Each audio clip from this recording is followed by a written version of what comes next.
The telegram fluttered to the ground as Daisy Appleton's legs gave way beneath her. A piercing wail escaped her lips before silence claimed her, a silence that would envelop her world for months to come. The year was 1876, and in the bustling mining town of Ouray, Colorado, tragedy had just struck with the force of dynamite in a narrow shaft. Miss Appleton! Miss Appleton! Mrs. Holloway, the telegraph operator's wife, rushed from behind the counter. "Good heavens, child, what's happened?"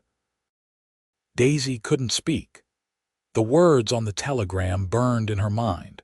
"Regret to inform you stop parents and brother killed in stagecoach accident. Stop condolences, stop."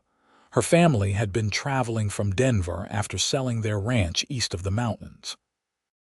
They were coming to join her in Ouray, where she'd secured a position as the schoolteacher 6 months prior. Now they would never arrive. The crowd that gathered in the telegraph office parted as Finn Kirkland pushed through. At 28, the ranch owner commanded respect in Ouray despite having arrived only 2 years earlier. His weathered hat was pushed back on his forehead, revealing concerned blue eyes beneath a shock of sandy hair. "Give her some air," he ordered, kneeling beside Daisy. "Miss Appleton." "Can you hear me?" Daisy looked up, her hazel eyes swimming with tears, but no sound came from her parted lips. She recognized the tall cowboy who occasionally came to town for supplies. They'd exchanged pleasantries when he'd visited the school to donate lumber for new desks, but little more. "She's in shock," Mrs. Holloway explained, handing Finn the telegram. His jaw tightened as he read it. Without hesitation, he scooped Daisy into his arms. "I'm taking her to Doc Maxwell." "I'll send for Reverend Cooper," someone offered. "And I'll let the school board know," added Mrs. Holloway. The journey to the doctor's office passed in a blur for Daisy. Sounds reached her as if through water. Finn's boots on the boardwalk, concerned murmurs from passers-by, the doctor's door creaking open. But she couldn't respond, couldn't form words past the crushing weight in her chest. "Tragic business," Doc Maxwell said after examining her. "There's nothing physically wrong with her, Mr. Kirkland. It's the shock. Some folks lose their voice temporarily when grief hits hard." "Will she recover?" Finn asked, hat in hand. "In time. The mind protects itself however it can." Miss Appleton's has chosen silence. Daisy stared at the window, watching dust motes dance in the late afternoon sunlight. Inside her mind she screamed and wailed, but her lips remained still, her vocal cords frozen. "She shouldn't be alone," the doctor continued. "Does she have anyone in town?" "No family that I know of," Finn replied. "She boards with the Wilsons." "I'll speak with Clara Wilson. Perhaps she can." "No," Finn interrupted, surprising himself. "That is, Clara Wilson has 5 children already underfoot, and the boarding house is no place for someone in mourning." He turned to Daisy, who was looking at him now with vacant eyes.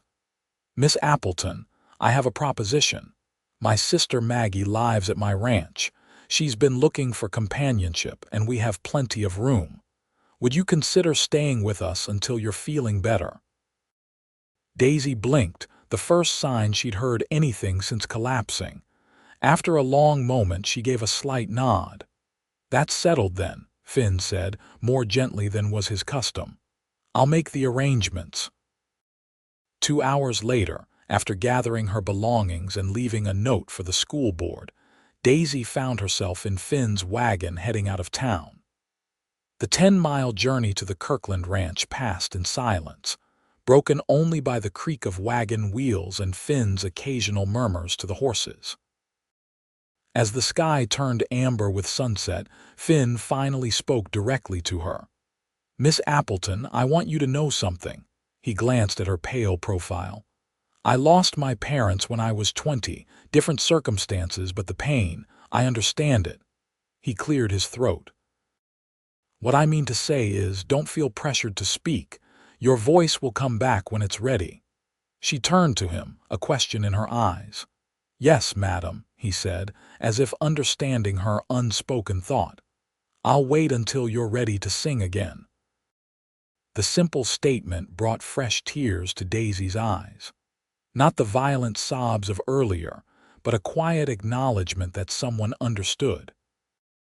The Kirkland Ranch came into view as they crested a hill, a sturdy two-story house surrounded by cottonwoods, a large barn and corrals stretching toward rolling pastureland. Several ranch hands paused in their evening chores as the wagon approached. "Finn, you're late for supper." A woman with the same sandy hair as Finn emerged from the house, wiping her hands on an apron. Her welcoming smile faltered when she saw Daisy. "Who's this?" Finn helped Daisy down from the wagon before responding. "Maggie, this is Miss Daisy Appleton, the schoolteacher. She suffered a terrible loss today." He lowered his voice. "Her entire family in a stagecoach accident." Maggie's hand flew to her mouth. "Oh, you poor dear." Without hesitation, she wrapped Daisy in a warm embrace. "You'll stay with us, of course." "She's lost her voice, Mags," Finn explained. "Doc Maxwell says it's from the shock."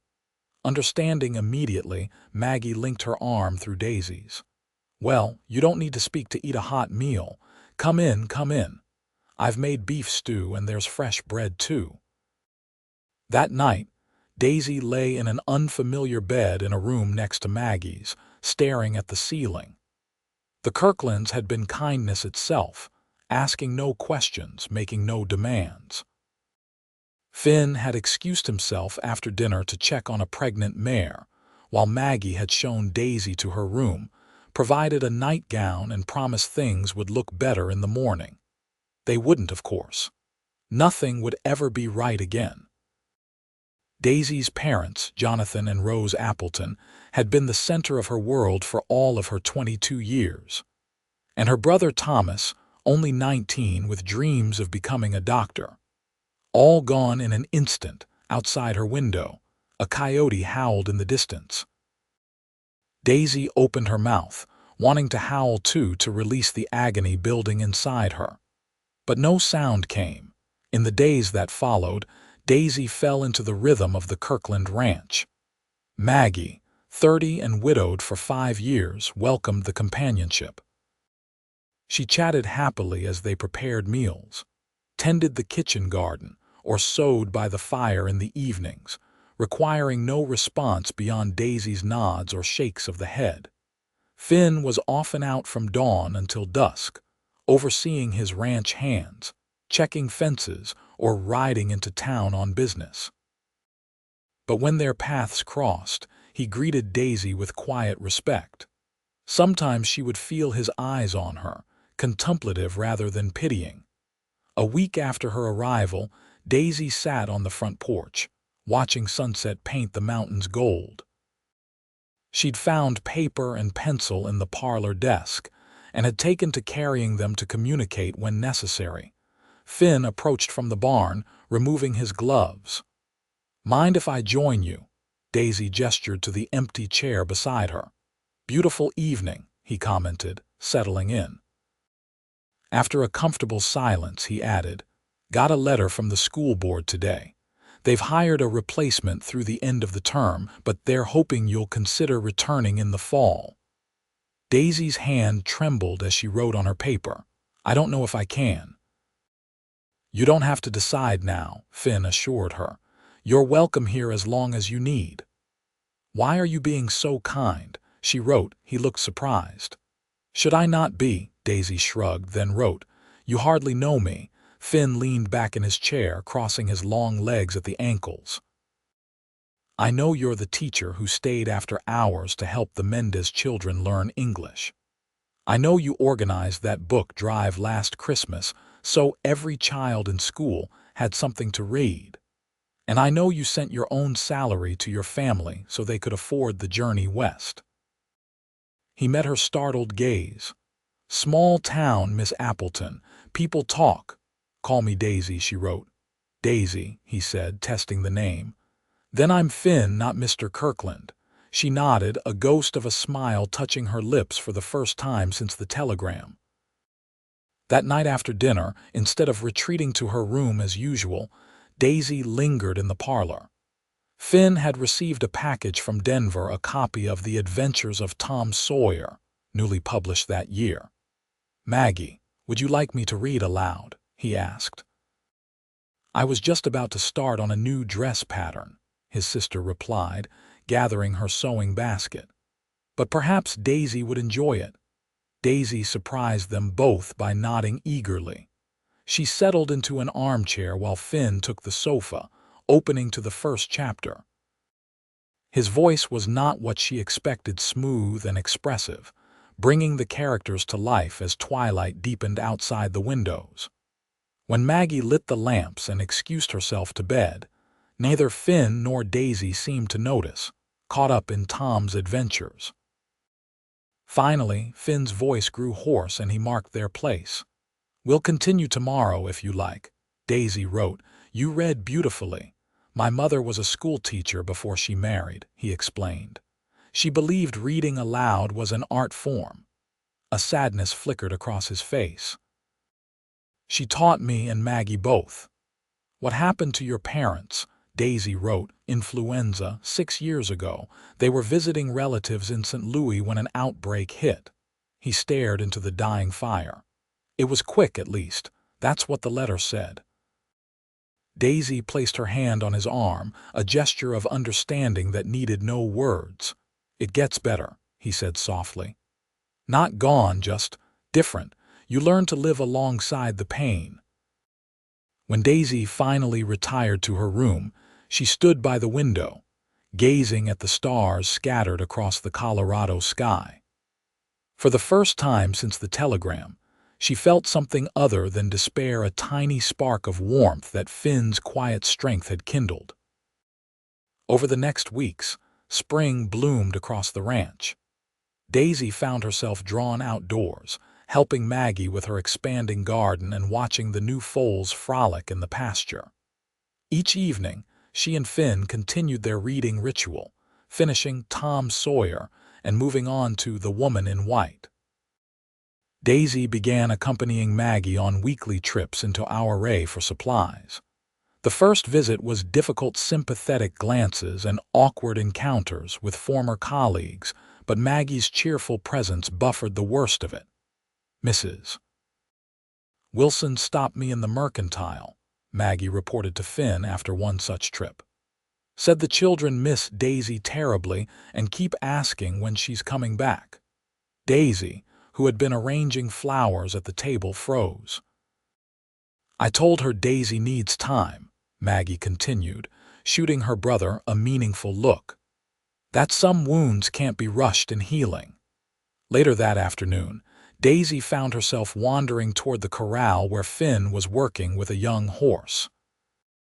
She stood watching as he guided the animal in gentle circles, his movements patient and assured. When he noticed her, he tied the horse to the rail and approached. "Everything all right?" Daisy nodded, then held out a note. "Would you teach me to ride?" Surprise registered on his face.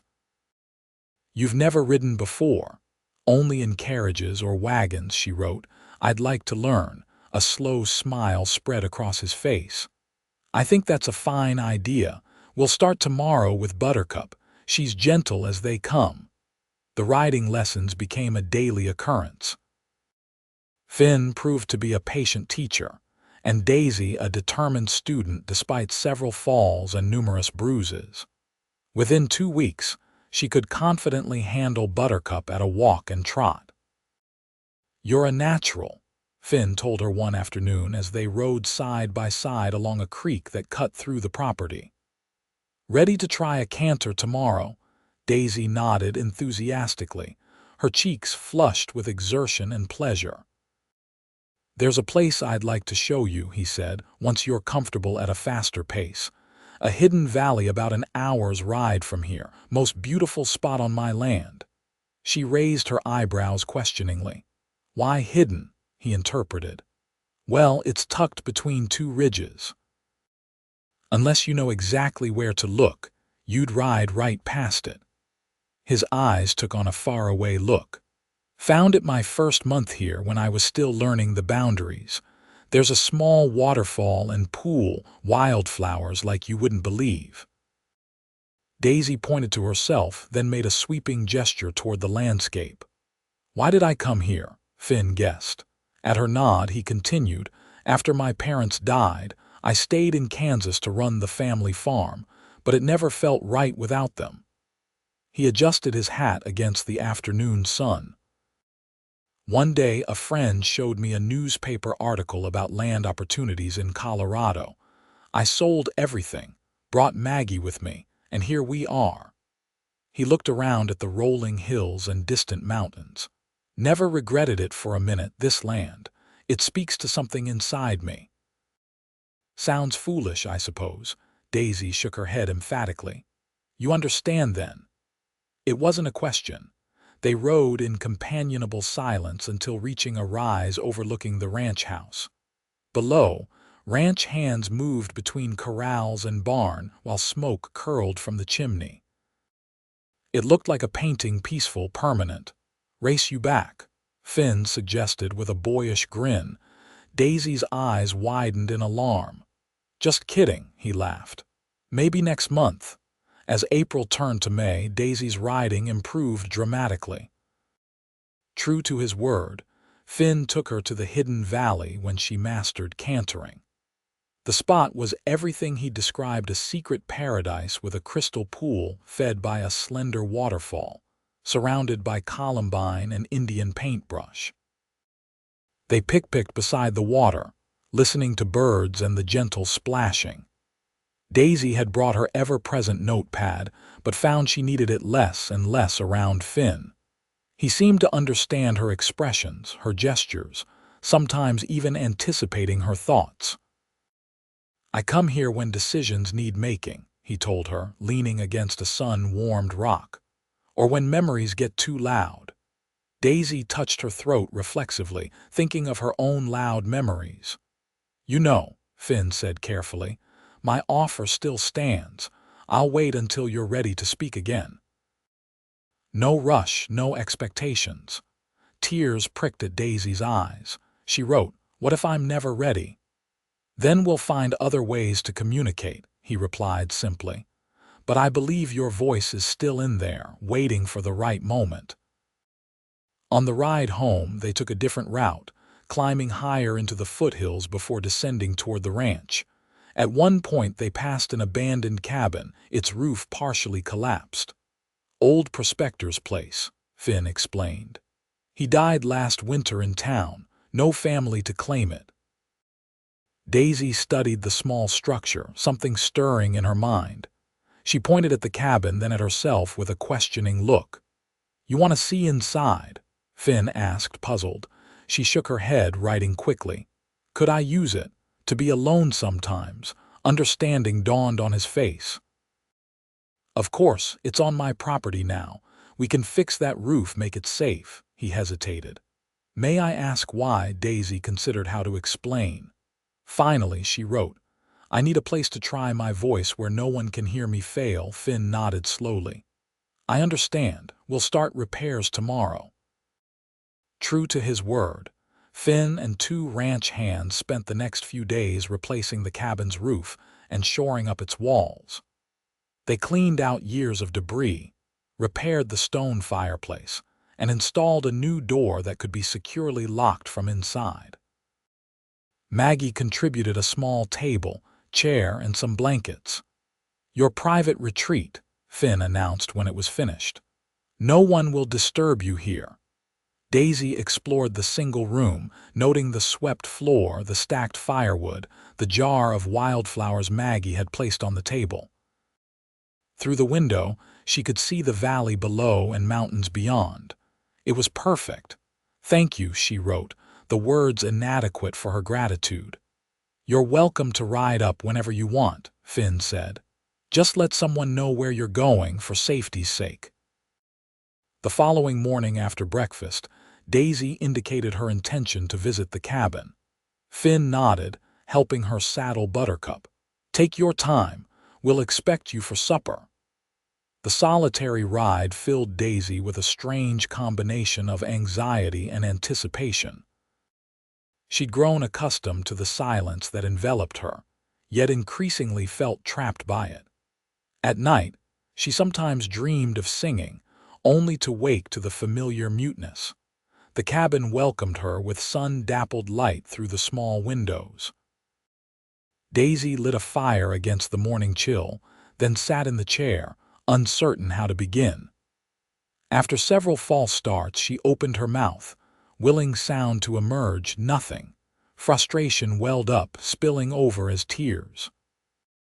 She paced the small space, ran her fingers along the rough walls, pressed her palms against the cool window panes. Finally, exhausted, she curled on the blanket near the fire and fell asleep. When she woke, shadows had lengthened across the floor. Daisy sat up, disoriented momentarily. The cabin was quiet except for the occasional pop from the dying fire. On impulse, she opened her mouth and whispered, "Hello." The sound was raspy, barely audible but unmistakably her voice. Startled, she tried again, "Hello," stronger this time. Daisy pressed her hands to her mouth, tears springing to her eyes. She tried a full sentence. "My name is Daisy Appleton."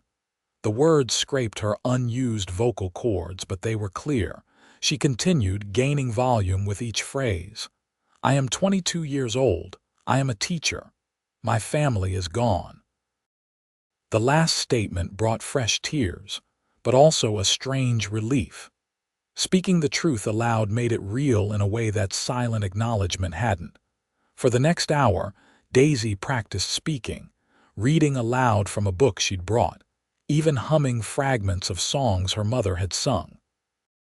By the time she needed to return to the ranch, her throat was sore but her heart lighter than it had been in months.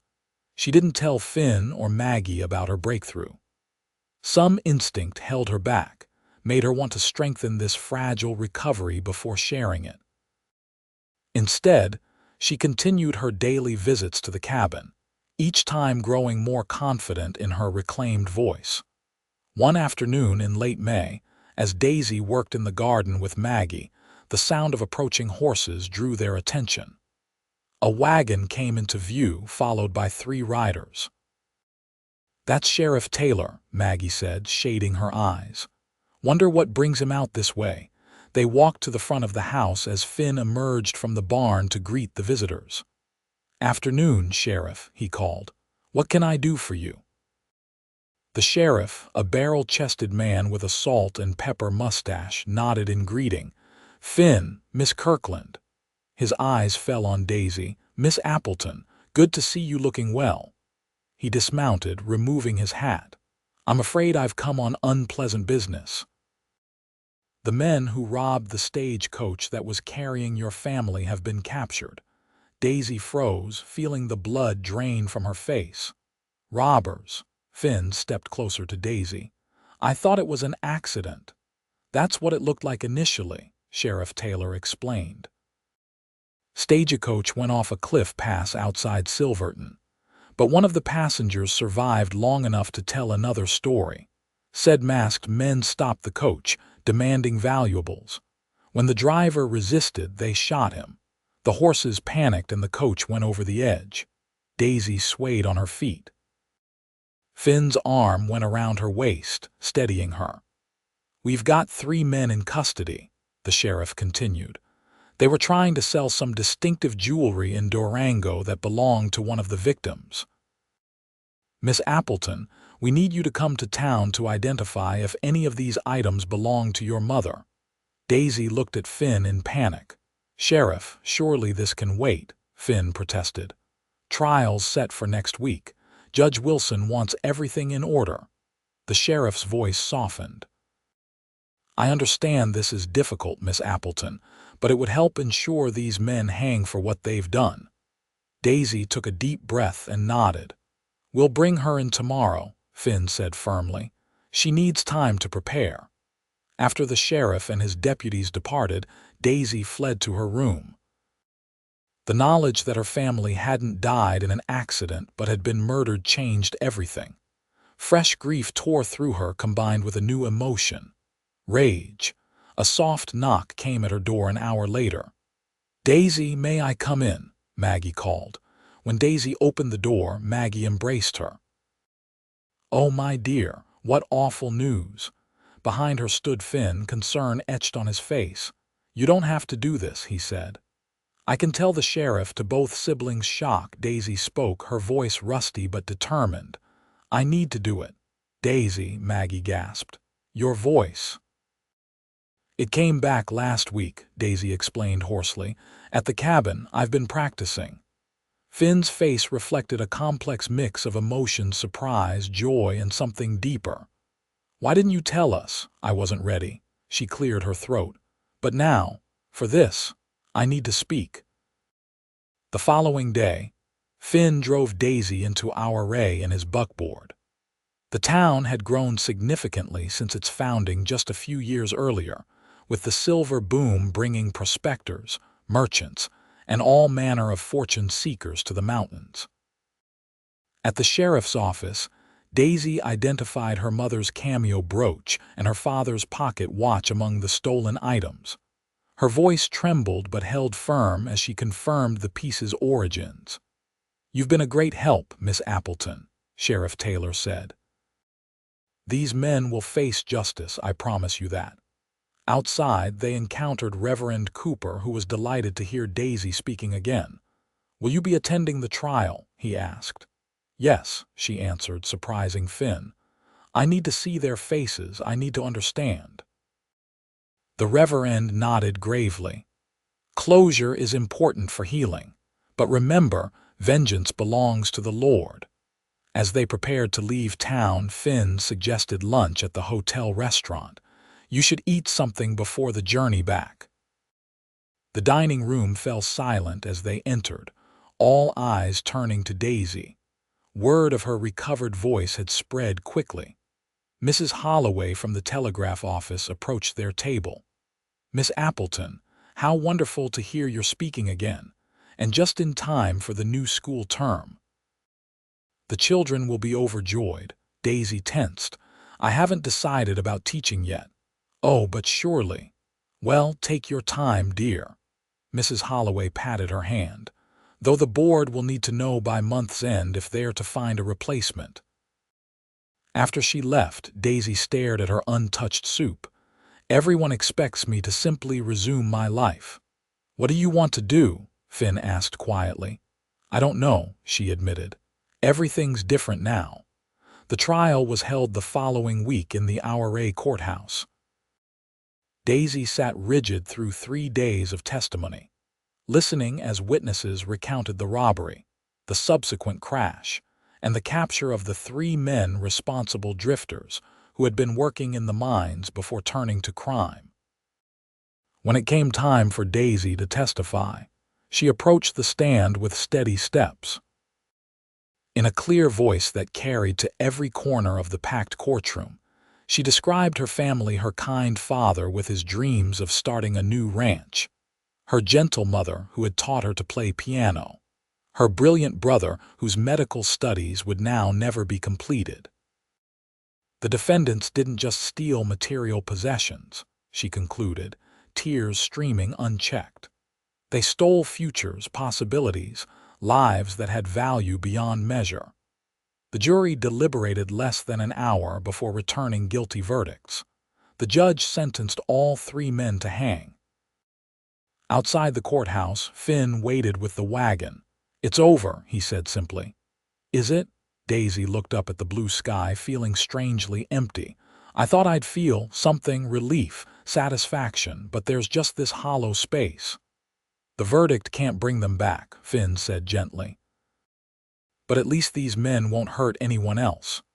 On the journey home, Daisy broke the silence. "I've made a decision. I'm not going back to teaching." "Because of what Mrs. Holloway said?" "No." Daisy watched the landscape roll by. "Because I'm not the same person who taught those children. I need to figure out who I am now." Finn nodded thoughtfully. "What will you do instead?" "I don't know yet, but I have some savings and—" She hesitated. I was wondering if I might stay at the ranch a while longer, help Maggie with household matters in exchange for room and board. Finn's hands tightened on the reins. You don't need to earn your keep, Daisy. You're welcome to stay as long as you wish. But I want to contribute. I can't just exist. He studied her profile. All right, but only if you promise one thing. What's that?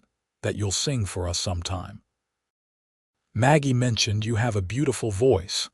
Daisy smiled faintly. Perhaps, when I'm ready. The weeks following the trial brought a new rhythm to life at the Kirkland Ranch. Daisy threw herself into domestic activities with Maggie, learning to make soap, churn butter, and preserve the garden's bounty.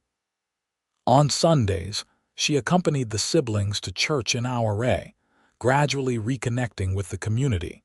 Her friendship with Finn evolved too. Now that she could speak, their conversations ranged widely from books to politics, from childhood memories to future dreams. Sometimes they disagreed vigorously, her passionate idealism clashing with his pragmatic realism, but the debates always ended in laughter or thoughtful silence. One evening in late June, they sat on the porch watching fireflies emerge as twilight deepened. Maggie had retired early with a headache, leaving them alone. I received a letter today, Finn said, breaking a comfortable silence. From a cattle buyer in Wyoming. He's offering a good price for 20 head. Will you accept? Daisy asked. I'm considering it, but it would mean a 2-week journey. He glanced at her. I've never been away from the ranch that long, understanding dawned.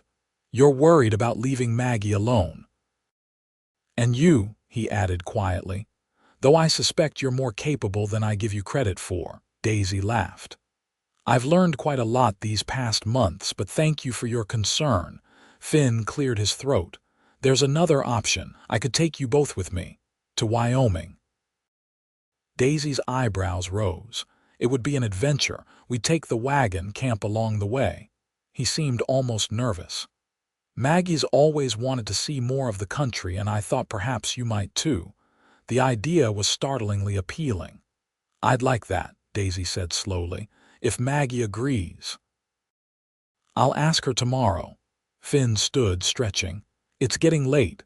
I should check on that new calf before turning in. As he stepped off the porch, Daisy called after him. Finn, he turned. Yes, thank you for everything. I don't think I've said it properly before. In the dim light, she couldn't read his expression. You're welcome, Daisy. Always. Maggie enthusiastically agreed to the Wyoming journey, and preparations began immediately. The three would travel with 2 ranch hands who would help drive the cattle, while the remaining workers maintained the ranch in their absence. The night before their departure, Finn found Daisy in the parlor, staring at a daguerreotype of her family. It had been among her possessions brought from the boarding house. Second thoughts about the trip? He asked gently. No. She traced her mother's face with a fingertip, just thinking about how different my life is from what I expected. She looked up at him. 6 months ago, I was teaching arithmetic to 3rd graders and waiting for my family to join me. Now I'm about to travel to Wyoming with a rancher and his sister. Finn sat beside her on the sofa. Life rarely follows the paths we expect, sometimes for the worse, but sometimes. He hesitated. Sometimes for the better. Their eyes met, and Daisy felt a flutter in her chest that had become increasingly familiar in Finn's presence. Yes, she whispered. Sometimes for the better. The journey to Wyoming proved more challenging and exhilarating than Daisy had anticipated. Days were spent traveling alongside the small herd of cattle, nights around campfires under vast starlit skies. She learned to help with camp duties, to spot weather changes in distant clouds, to appreciate the varying landscapes they traversed. Most evenings, after Maggie and the ranch hands retired, she and Finn would sit by the dying fire, talking in low voices. He told her about his dreams for expanding the ranch, breeding stronger cattle, perhaps adding sheep next year. She shared memories of her family, finding that speaking of them now brought bittersweet comfort rather than just pain in Laramie, Wyoming. While Finn conducted his business with the cattle buyer, Daisy and Maggie explored the frontier town. In a small shop, Daisy found a journal bound in soft leather. "You should buy it," Maggie encouraged. "You mentioned wanting to write again." "I haven't written anything since before." Daisy trailed off. "Maybe it's time," Maggie suggested gently. That night at the hotel, while Maggie slept, Daisy began filling the journal's pages. Words poured out her grief, her anger, her confusion, but also moments of unexpected joy, descriptions of the journey, and increasingly her complicated feelings for Finn. The return journey seemed shorter somehow, filled with easy camaraderie and shared memories of their adventures. When the Kirkland Ranch came into view on a golden afternoon in late July, Daisy was surprised to realize it felt like coming home. "Glad to be back?" Finn asked, riding beside the wagon where she sat with Maggie. "Yes," Daisy admitted, "though I enjoyed every minute of the journey." "Even when that rattlesnake found its way into the wagon," Maggie teased. "Well, perhaps not every minute," Daisy laughed. Their homecoming was celebrated with a feast prepared by the ranch hands, who had managed admirably in their absence. After dinner, Maggie produced a fiddle and one of the cowboys a harmonica. Impromptu dancing followed, with everyone taking turns partnering Daisy and Maggie. When Finn finally claimed Daisy for a dance, she felt a jolt of awareness at his hand on her waist. They moved together to a slow waltz, more graceful than she would have expected from a cowboy. "Where did you learn to dance like this?" she asked. "My mother insisted both Maggie and I learn properly, said it was a necessary social skill." His blue eyes held hers. "First time I've had cause to appreciate those lessons." Heat rose in Daisy's cheeks. "You dance very well." "As do you." His hand tightened slightly at her waist. "Daisy, Finn, telegram came while you were gone," interrupted Jake, the youngest ranch hand, waving a yellow paper.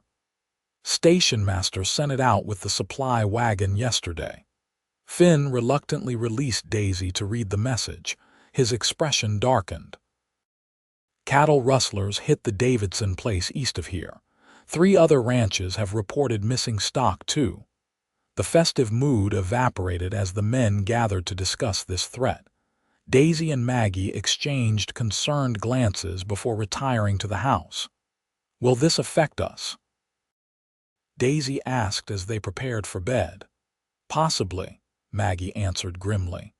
"Rustlers get bolder when they succeed. Finn will increase patrols, I expect." The next week proved Maggie right. Finn organized the hands into rotating watch groups, checking the boundaries of their property day and night. He himself rode out each morning before dawn and often returned after dark. Exhaustion etched on his features. Daisy caught only glimpses of him, their easy companionship from the journey replaced by brief, distracted exchanges. She threw herself into helping Maggie with canning the garden harvest, trying to ignore the hollow feeling in her chest. One afternoon, while picking tomatoes, she straightened to see a rider approaching not from the direction of the pastures, but from town. As he drew closer, she recognized Reverend Cooper. "Good day, Miss Appleton," he called, dismounting. "Is Mr. Kirkland available?" "He's checking the North Range," she replied. "Can I help you?" The Reverend removed his hat. "Perhaps. I've come about the school position. The board is growing anxious without a confirmed teacher for fall term." Daisy set down her basket. "I thought they'd hired someone else." "They did, but Miss Henderson has decided to marry instead. The term starts in 4 weeks and they've had no qualified applicants." He looked at her hopefully. "They asked me to approach you directly. The position is yours if you want it." Conflicting emotions rushed through Daisy. Teaching had been her passion, her purpose. Yet the thought of leaving the ranch, of leaving Finn and Maggie, created an almost physical pain. "I need time to consider," she said finally. "Of course. But not too much time, I'm afraid. The board meets next Tuesday to make a final decision." After the Reverend departed, Daisy walked to the cabin on the hill. She hadn't visited in weeks, not since regaining her voice, but now she craved its solitude for thinking. Inside, everything remained as she'd left it. She sat at the small table, opening her journal. The pages were filling rapidly with her thoughts, increasingly centered on Finn. When had admiration and gratitude transformed into deeper feelings? And did he share them? Or was his kindness merely the courtesy of a gentleman toward a woman in distress? The teaching position offered independence, a return to the life she'd planned before tragedy struck. Yet the ranch had become home in ways her boarding house room in town never had. Maggie was the sister she'd never had. And Finn. Finn was the first thing she thought of each morning, the last image in her mind before sleep. His rare smiles made her heart race. His approval warmed her more than summer sunshine. "I love him," she whispered, the realization both terrifying and exhilarating. But what did he feel? He'd never spoken of anything beyond friendship, though sometimes she caught him watching her with an intensity that made her breath catch. The Wyoming journey had brought them closer, yet since their return, he'd become distant again. As evening approached, Daisy returned to the ranch house, no clearer on her decision. She found Maggie preparing supper alone. "Have you seen Finn?" Daisy asked, washing her hands at the kitchen pump. "He sent word he'll be late. The men found tracks on the eastern property line." Maggie handed her potatoes to peel. "Reverend Cooper said he spoke with you about teaching again. News travels fast. Small community," Maggie shrugged. "Will you accept?" Daisy concentrated on peeling. "I don't know. What do you think I should do?" "I can't answer that." Maggie's voice was gentle. "But I know my brother would be devastated if you left." Daisy's hand stilled. "Did he say that?" "He doesn't have to. I know him better than anyone." Maggie touched Daisy's shoulder. "And I've seen how he looks at you when he thinks no one's watching." Hope bloomed in Daisy's chest. "Really, really." Maggie returned to the stove. "But Finn is cautious, especially with matters of the heart. Our parents' death hit him hard. He believes caring deeply means risking great pain." "He's right," Daisy said softly, thinking of her own loss. "Yes, but that's no reason not to care." Maggie stirred the stew decisively. "Life's too short for such fears." Finn didn't return for supper. As midnight approached with no sign of him, Daisy paced the parlor worriedly while Maggie dozed in an armchair. The sound of hoofbeats finally broke the silence. Daisy rushed to the door as Finn dismounted wearily. "Thank goodness," she breathed. "We were worried." "Sorry," he said, removing his hat. His face was drawn with fatigue. "We found where the rustlers crossed our property. Followed their trail until we lost daylight. Are you hungry? There's stew." "I ate jerky on the trail." He ran a hand through his disheveled hair. "I need to be up before dawn. We're joining Davidson and the others to track these thieves." "Is that safe?" Alarm colored Daisy's voice. "Safer than letting rustlers think they can take what isn't theirs." His tone softened at her concerned expression. "Don't worry, we'll be careful." "Finn, I need to tell you something," Daisy began, suddenly urgent. "The school board, can it wait until tomorrow?" he interrupted gently. "I can barely think straight right now." Disappointment washed through her, but she nodded. "Of course. Get some rest." He squeezed her hand briefly before heading to his room. Daisy woke Maggie and they both sought their beds, though sleep eluded Daisy for hours. At breakfast, Finn's place was empty. "He left an hour ago," one of the ranch hands informed them. "Said he'd be back by nightfall if all went well." The day passed with excruciating slowness. Daisy tried to focus on routine tasks, but her mind kept conjuring images of Finn facing armed rustlers. By late afternoon, she gave up pretending to help Maggie and took Buttercup for a ride to the cabin. Inside, she sat at the table and pulled out her journal. Instead of writing, she began to sing softly a lullaby her mother had sung, then a hymn, finally a popular ballad. Her voice grew stronger with each song, filling the small space with music for the first time. When she emerged from the cabin, the sun was setting in a blaze of orange and purple. As she approached the ranch, she saw a cluster of horses and men in the yard. Relief flooded her until she realized Finn wasn't among them. "What's happened?" she called, dismounting hurriedly. "Where's Finn?" Jake stepped forward, hat in hand. "Miss Appleton, there was trouble. We caught up to the rustlers near the county line. There was shooting." Terror seized her. "Finn? Is he?" "He took a bullet in the shoulder," Jake said quickly. "Doc Maxwell is with him now." Daisy rushed into the house, heart pounding. Maggie met her in the hallway, face pale but composed. "He's going to be fine," she assured Daisy. "The bullet went clean through. Doc says with rest and care he'll recover fully." "Can I see him?" "Doc's just finishing." "Then yes." Maggie hugged her briefly. "He was asking for you." When Dr. Maxwell emerged from Finn's room, he looked tired but satisfied. "Patient stubborn as a mule, but the wound's clean. No signs of infection yet, and we'll keep it that way." He fixed Daisy with a stern look. "He needs rest, lots of it. Keep him in that bed for at least a week." Daisy nodded soberly. "I will." Finn lay propped against pillows, his left shoulder heavily bandaged, his face ashen against the white sheets. His eyes opened when she entered. "Daisy," he murmured, attempting a smile. "Sorry for the drama." She approached the bed, fighting tears. "Don't you dare apologize.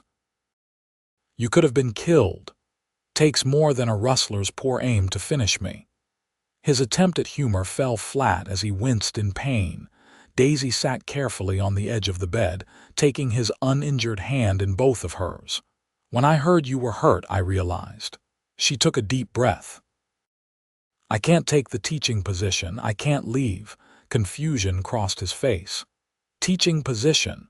The school board wants me back for fall term. Reverend Cooper came yesterday." She squeezed his hand. "But my place is here now, with Maggie, with you." Understanding dawned in his eyes, followed by something warmer. "Are you sure? Teaching was your calling. Things change. I've changed." She met his gaze steadily. "When I came here, I was broken. You and Maggie helped put me back together, but not the same as before. Different. Better in some ways." Finn's thumb traced circles on her palm. "I don't want you giving up your dreams for us, for me." "I'm not giving up dreams, just finding new ones." Daisy leaned forward slightly. "Finn, when I thought you might be badly hurt or worse, I realized what I'd be losing. And it terrified me." His blue eyes searched hers. "What would you be losing?" "The chance to tell you that I love you." The words hung between them. For a terrible moment, Finn was silent, then his hand tightened on hers. "I've loved you since you stepped onto my porch with your voice returned," he admitted hoarsely. "But I was afraid it was too soon, that you were still healing. And then I thought perhaps your future belonged in town, teaching, not stuck on a ranch with a rough cowboy." Joy bubbled up inside Daisy. "Not stuck, chosen." She leaned closer. "And not a rough cowboy, the man who waited for me to find my voice again." Finn reached up with his good hand to touch her cheek. "I would have waited forever."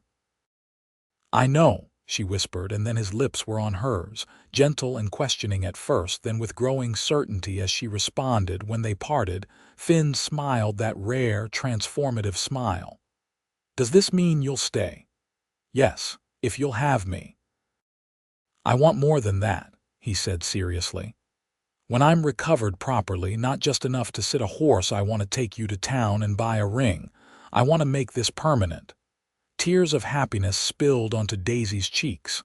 "Are you proposing?" Poorly from a sick, Finn grimaced. "You deserve better. A romantic setting, flowers, this is perfect," she interrupted. "And yes, my answer is yes." Their second kiss was interrupted by a discreet cough from the doorway. Maggie stood there, beaming through tears of her own. "It's about time," she declared. "Though you might have waited until you weren't bleeding, brother."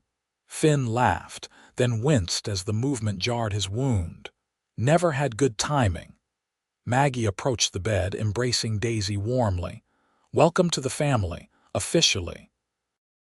That evening, after Finn had fallen asleep under the influence of Dr. Maxwell's pain powders, Daisy and Maggie sat in the kitchen planning the wedding. "We should wait until fall, when Finn's fully healed," Daisy suggested. "October would be lovely," Maggie agreed. "The aspens will be golden." She reached across the table to squeeze Daisy's hand. "I'm so happy for you both, and selfishly glad you're staying." "I couldn't imagine being anywhere else," Daisy replied truthfully. "This is home now."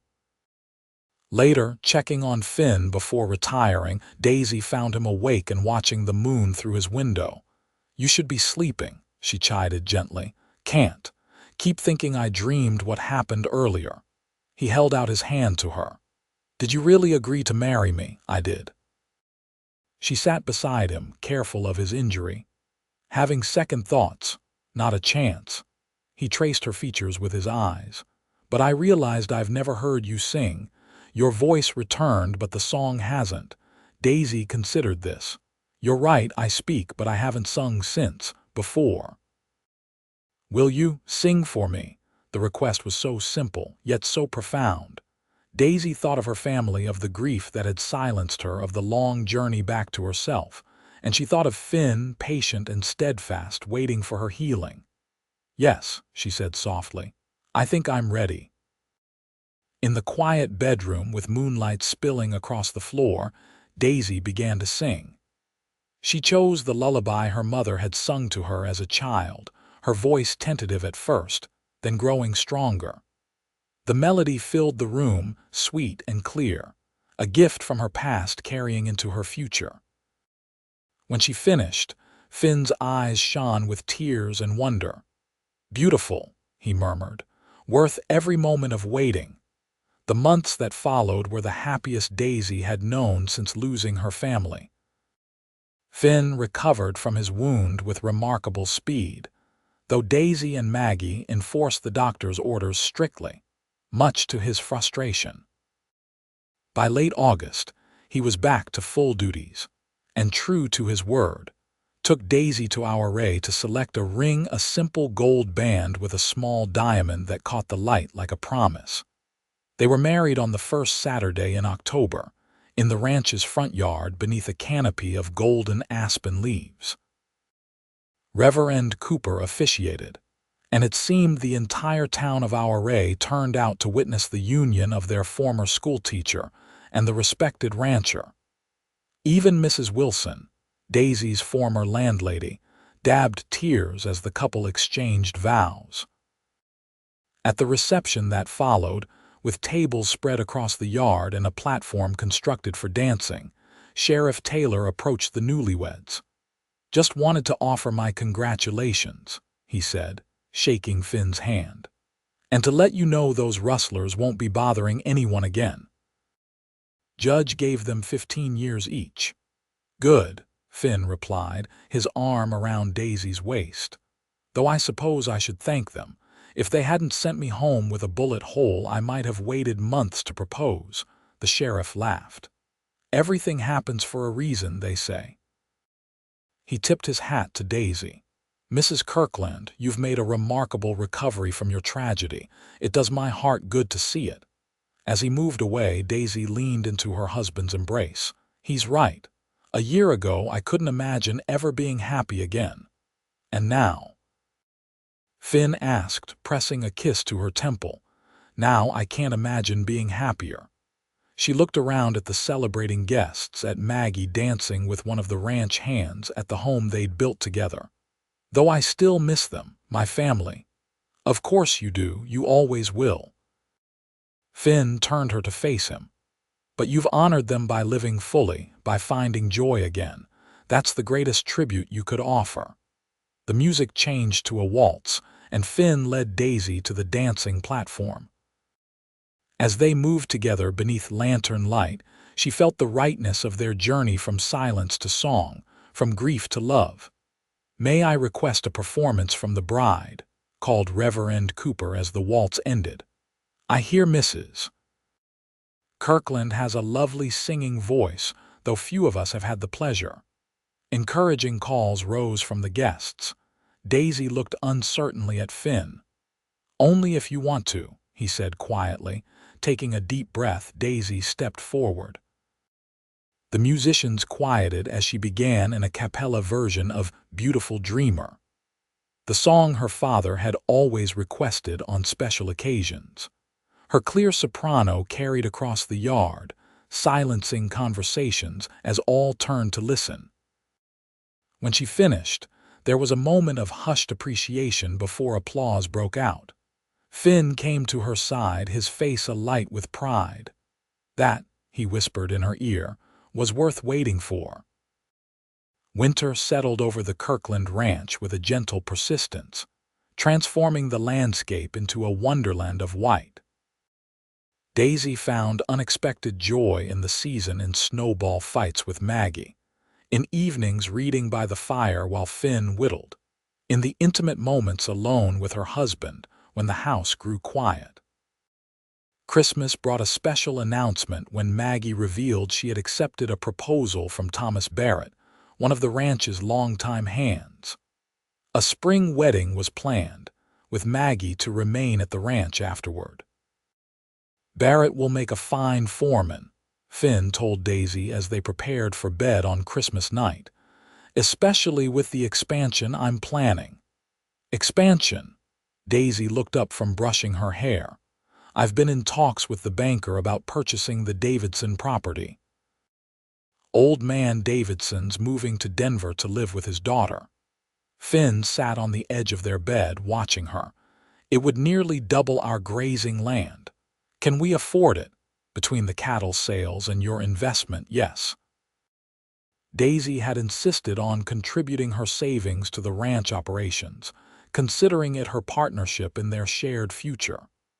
"Then I think it's wonderful," she said, setting down her brush and joining him on the bed. "There's something else," Finn said, taking her hands in his.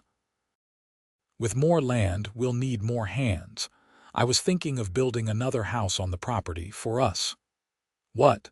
But this is our home." "It is, but with Maggie marrying and starting a family eventually." He hesitated. "I thought we might want our own place too." "Especially considering recent developments."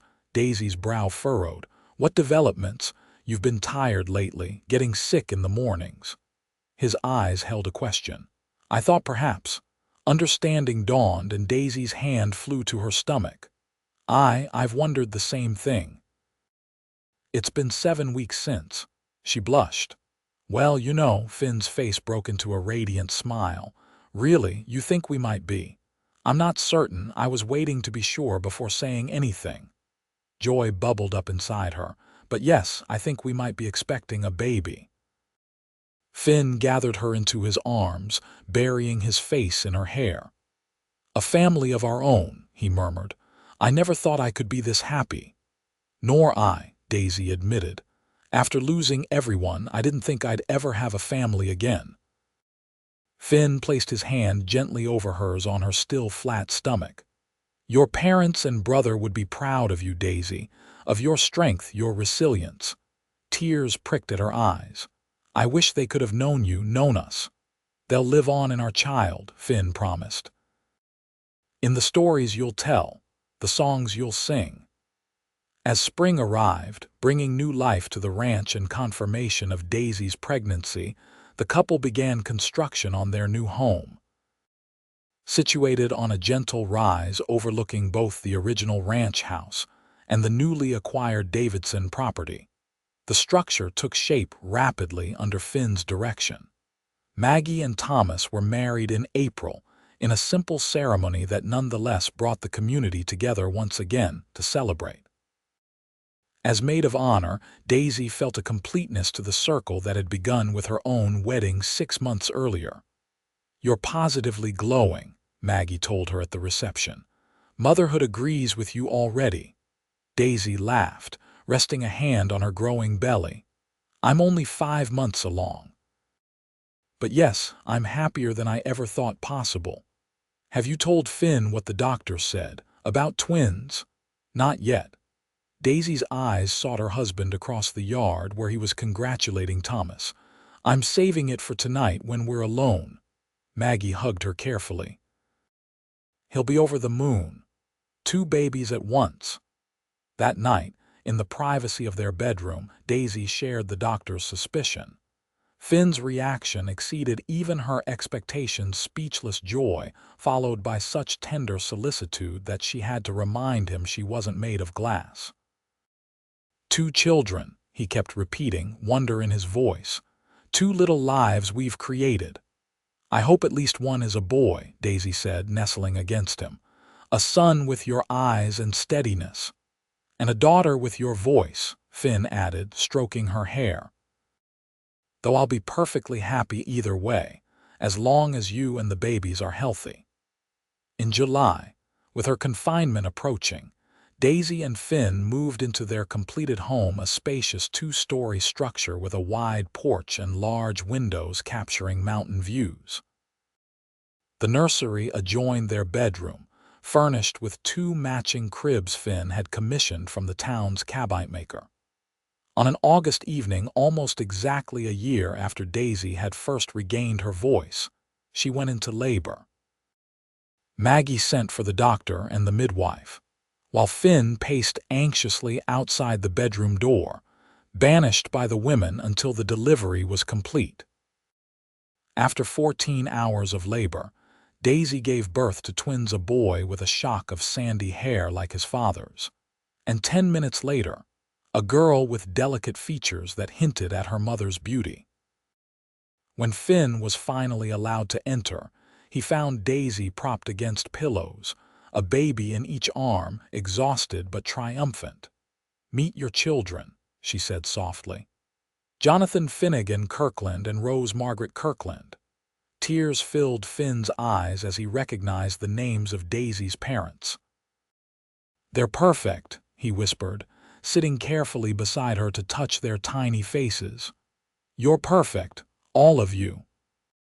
In the weeks that followed, Daisy discovered new depths to her husband's character as he proved to be a devoted father, willing to walk fussy babies at night, change soiled diapers, or simply watch them sleep with awe on his face. One evening, as autumn painted the landscape in amber and gold, Daisy sat on their porch rocker, nursing Rose while Jonathan slept in his cradle nearby. Finn joined her, bringing a blanket against the evening chill. "You ever think about how differently things might have turned out?" he asked, settling beside her. "If your family's stagecoach hadn't been robbed, if you hadn't lost your voice, if Sheriff Taylor hadn't brought me that telegram to deliver." "Sometimes," Daisy admitted. "But then I remember something my mother used to say, 'Life's river flows where it will. Our choice is simply how to navigate its currents.'" She gazed down at her daughter's peaceful face. "I would never have chosen the grief that brought me here, but I cannot regret where the river has carried me." Finn reached over to caress first his daughter's downy head, then his wife's cheek. "When I said I'd wait until you were ready to sing again, I had no idea what melody we'd create together." "The most beautiful one of all," Daisy replied, leaning into his touch. "A love song that will last our lifetime." As stars emerged above the Colorado mountains, the couple sat in companionable silence, their children between them living proof that even from the deepest grief, joy could blossom, that voices silenced could learn to sing again, and that patient love could heal the most wounded heart.